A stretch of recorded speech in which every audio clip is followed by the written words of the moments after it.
right, guys, we got Bad Religion here. Guys, hello. Yeah. How you doing? We're Tired. Tired? It's been a long tour, long, grueling day. Yeah. Just getting started? I'll be flying home tonight. I'm pretty much done. I'm already done. You're done? Yeah. Shortest band on the Warped Tour so far. There you go. That's pretty cool.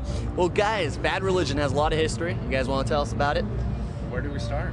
I don't know. Let's go back a couple years. We have A couple decades. we have Let's go back 3 decades. yeah.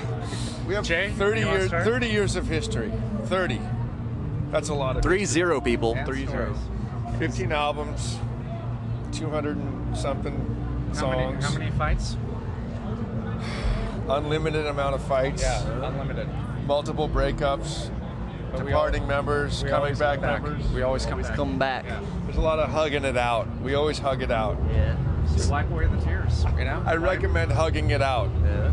So do you guys have a favorite year being on the Warped Tour? 2009. 2009. Why is that? Because that's what I'm supposed to say.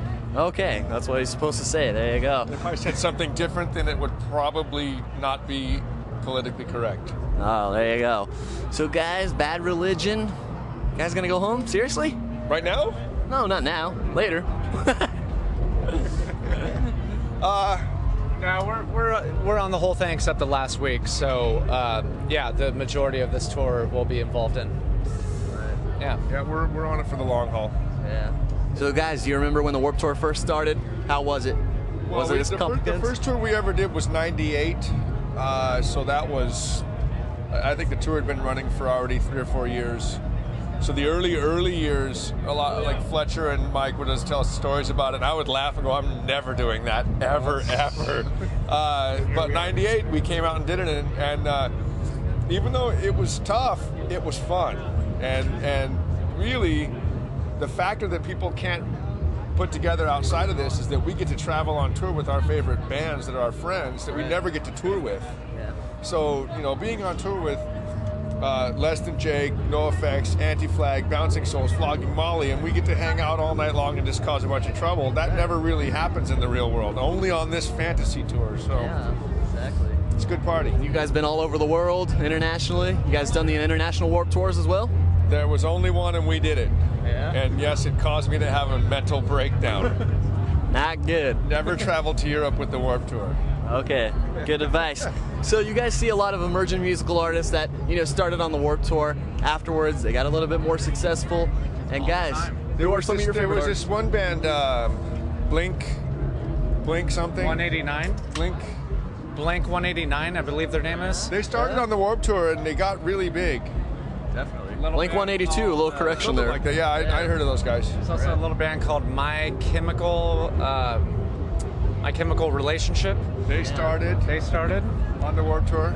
I remember them like hauling equipment across a field like only 5 years ago. Yeah, And then they just blew up. There's Yeah. been some fairly successful bands coming on the Warped Tour. And what are your guys' estimates for 2009? All the newbies. I think Hefe's going to take it. Right here. It's only been one day, so it's not enough time to see who's going to make it.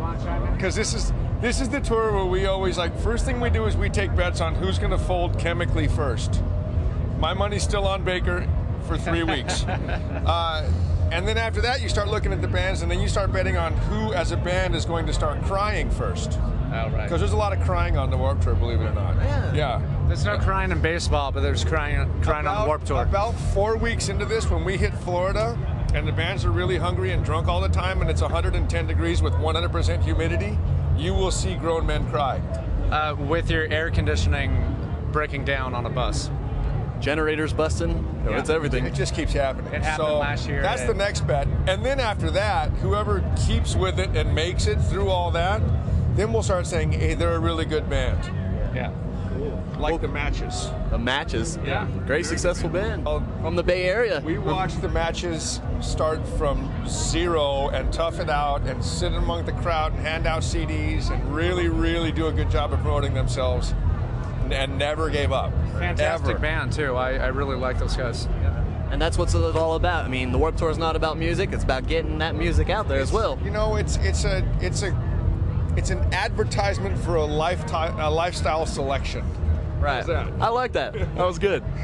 Yeah, and I mean, talk about paying your dues and, you know, building character. I mean, you can't get more of that than on a tour like this, especially for an upcoming band. So it's good in that respect. I mean, it's funny to see these bands do what they do. 15 albums, phenomenal for a band. You know, you guys never thought you would make it to this point, or did you? Yeah, we were totally like, when we were 15, we said, man, in 2009, we're going to be in San Francisco doing a Warped Tour. Man. We're going to be the Stones. Be totally cool. Yeah, we knew this all along. It's no surprise. Yeah. You know, it's simple mathematics, really. Exponential quantum theory. There you go. Of course we were going to make it. Yeah, like a good friend of the band said, whose name I can't remember, just never break up and you'll be successful. Oh. Well, guys, thanks for being a part of the Vinnie Langdon Show. Hey, It's great to have you. Forget about it. What was his name, by the way? It's Vinnie.